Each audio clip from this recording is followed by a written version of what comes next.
یا ایھا الذین آمنوا ان تتقوا اللہ یجعل لکم فرقانا،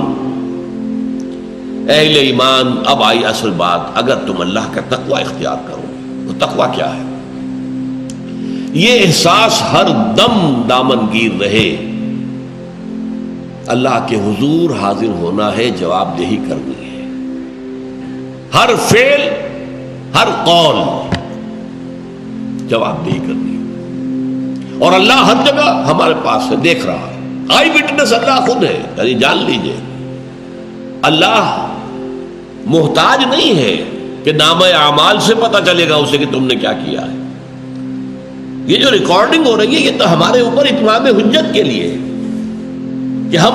پلیڈ نہ کر سکیں اگنورنس، یا ہم یہ نہ کہہ سکیں کہ ہم تو بے گناہ ہیں، نہیں، اقرا کتابت پڑھ لو اپنا کام مالنا، یہ صرف اتمام حجت کے لیے۔ ایک بٹن دبے گا اس سپر کمپیوٹر کا اور آپ کی تصویر شروع ہو جائے گی، یہ ہے آپ کی زندگی، دیکھ لیں۔ ورنہ اللہ کے علم میں تو سب کچھ ہے، اللہ تو آئی وٹنس، ہوا معکم اینما کنتم، جسے آپ کہتے ہیں انگریزی میں justice should not only be done it should also appear to have been done. یہ بڑے ایک استہزائی انداز میں جو غالب نے کہا، پکڑے جاتے ہیں فرشتوں کے لکھے پہ ناحق، آدمی کوئی ہمارا دم تحریر بھی تھا، یہ فرشتہ جو ہے وہ تو یک طرفہ رپورٹ دیتا رہا ہے ہماری، کوئی ہمارا آدمی بھی ہوتا کہ یہ ٹھیک لکھ رہا ہے کہ غلط لکھ رہا ہے، اس سارے کی کوئی غرض ہی نہیں۔ اللہ تعالیٰ جو ہے وہ تو خود ہر شے کا چشمدید گواہ ہے۔ یا ایھا الذین آمنوا ان تتقوا اللہ، اگر واقعی یہ تقوی پیدا ہو جائے، یہ تقوی روح دین ہے، یہ سمجھ لیجیے۔ سورہ مائدہ کی ایک آیت میں کہا گیا ہے، جب شراب کی آخری حرمت کا حکم آیا اور لوگوں میں ایک بے چینی پیدا ہوئی کہ یہ شراب کو نجس کہا گیا ہے، یہ تو، اور ہم پیتے چلے آ رہے ہیں، فرض کیجئے کسی کی عمر اس وقت 70 برس ہے، وہ 50 برس سے میں پیتا آ رہا ہوں، تو میرے تو ایک ایک خلیہ جو ہے میرے جسم کا، ایک ایک سیل کے اندر شراب جو ہے پہنچ چکی ہوگی، تو میری نجات کیسے ہوگی؟ اس پر جو آیت نازل ہوئی ہے سورہ مائدہ میں کہ جو لوگ حکم کے آنے سے پہلے جو کھاتے رہے پیتے رہے اس پر کوئی پکڑ نہیں۔ اذا متقوا وآمنوا،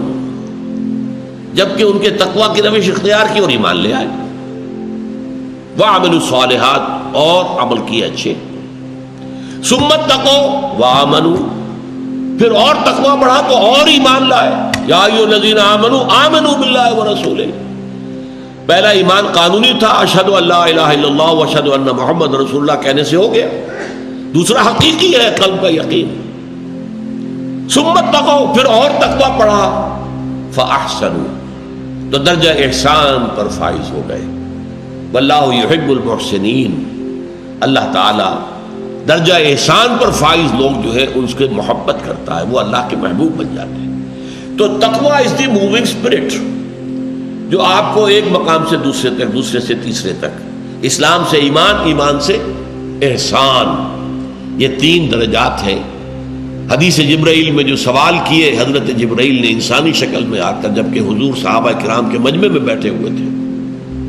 اور اس حدیث کو کہا جاتا ہے ام السنہ، جیسے سورہ فاتحہ جو ہے ام القرآن، قرآن کی جڑ، اساس، قرآن کی ماں، ایسے ہی یہ حدیث جبرائیل جو ہے اس کو ام السنہ، یہی ہے کہ پہلے حضرت جبرائیل نے پوچھا اخبرنی عن الاسلام، اسلام کیا ہے، پھر اخبرنی عن الایمان، ایمان بتائیے کیا ہے، پھر اخبرنی عن الاحسان، یہ 3 درجے،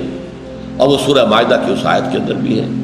پہلا ایمان قانونی ایمان، دوسرا ایمان یقین والا ایمان، قانونی ایمان اسلام ہے، دوسرا ایمان حقیقی ایمان ہے، تیسرا درجہ ایمان کا یقین ایسا ہو جائے کأنک تراہ فإن لم تکن تراہ فإنہ یراک، وہ یقین اس درجے کو پہنچ جائے کہ تمہاری کیفیت یہ ہو جائے کہ گویا کہ تم اللہ کو دیکھ رہے ہو اپنی آنکھوں سے، ورنہ کم سے کم یہ احساس رہے ہر وقت اللہ مجھے دیکھ رہا ہے۔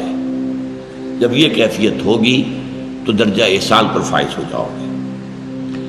تو یا ایھا الذین آمنوا ان تتقوا اللہ یجعل لکم فرقانا، اگر تم اللہ کا تقوی اختیار کرو گے اللہ تمہارے اندر ایک صلاحیت پیدا کر دے گا، فرقان، فرق کر دینے والی بات، ہر مرحلے پر تمہارا اپنا دل تمہیں بتائے گا کہ صحیح راستہ کون سا ہے، غلط کون سا۔ تمہارا دل بتائے گا کہ یہ غلط ہے، یہ صحیح ہے۔ بعض معاملات میں حضور سے جب لوگ سوال کرتے تھے، آپ جواب دیتے تھے استفت قلبک، اپنے دل سے فتویٰ مانگ لو بھائی، تمہارا دل بتا دے گا کہ یہ صحیح ہے یا غلط ہے۔ لیکن یہ کس کا دل؟ جس کے اندر تقویٰ ہے، جس کے اندر صحیح ایمان، حقیقی ایمان ہے، اس کا دل خود فرقان بن جاتا ہے، کسوٹی بن جاتا ہے، یجعل لکم فرقانا۔ بلکہ ایک میں تو الفاظ یہ بھی آئے ہیں، استفت قلبک ولا افتاک المفتی، چاہے مفتی تمہیں فتویٰ دے بھی دے کہ ہاں یہ جائز ہے، لیکن اگر تمہارا دل یہ کہہ رہا نہیں جائز نہیں ہے تو ہرگز مفتی کا فتویٰ نہ ماننا، اپنے دل کا فتویٰ ماننا۔ صلاح الدین ایوبی رحمۃ اللہ علیہ کا بیٹا یا نور الدین زنگی کا، یہ میں ذرا اس وقت مغالطہ ہو رہا ہے، شدید بیمار ہو گیا۔ سب طبیبوں نے کہا کہ شراب پینی ہوگی انہیں، اسی سے کوئی شفا کی امید ہے۔ ان کے سامنے کہا گیا یہ تو حرام ہے۔ حنفی فتوی مفتی کا فتویٰ لا کے رکھ دیا گیا، جان بچانے کے لیے جائز ہے۔ کہ ہو سکتا ہے دوسرے جو ہیں ان کے نزدیک جائز نہ ہو۔ چاروں فقہیں جو تھیں، حنفی، مالکی، شافعی، حنبلی، چوک کے مفتیوں کے فتوے لا کر رکھ دیے، دیکھیے سب کہہ رہے ہیں جائز۔ چاروں کو بلا لیا، مجھے یہ بتاؤ کہ کیا اللہ تعالی مجھے شفا دینے پر قادر نہیں ہے بغیر شراب کے؟ نہیں جی نہیں، اللہ تو قادر ہے۔ اور کیا اللہ اگر شفا نہ چاہتا ہو تو کیا اس شراب سے شفا ہو جائے گی؟ کہ نہیں نہیں نہیں یہ تو نہیں۔ تو اٹھاؤ اپنے فتوے اور دفع ہو جاؤ۔ اس اللہ کے بندے نے جان دے دی شراب، اور یہ بادشاہ کے بیٹے کا، شہزادے کا معاملہ۔ تو یجعل لکم فرقانا، اللہ تمہارے دل میں وہ صلاحیت رکھ دے گا، وَيُكَفِّرْ عَنْكُمْ سَيِّئَاتِكُمْ، اور اگر کہیں کوئی غلطی ہو بھی گئی تو اللہ تعالیٰ معاف کر دے گا، تمہاری برائیوں کو تم سے دور کر دے گا، وَيَغْفِرْ لَكُمْ، اور تمہیں بخش دے گا، وَاللَّهُ ذُو الْفَضْلِ الْعَظِيمِ، اور اللہ تعالیٰ بہت بڑے فضل والا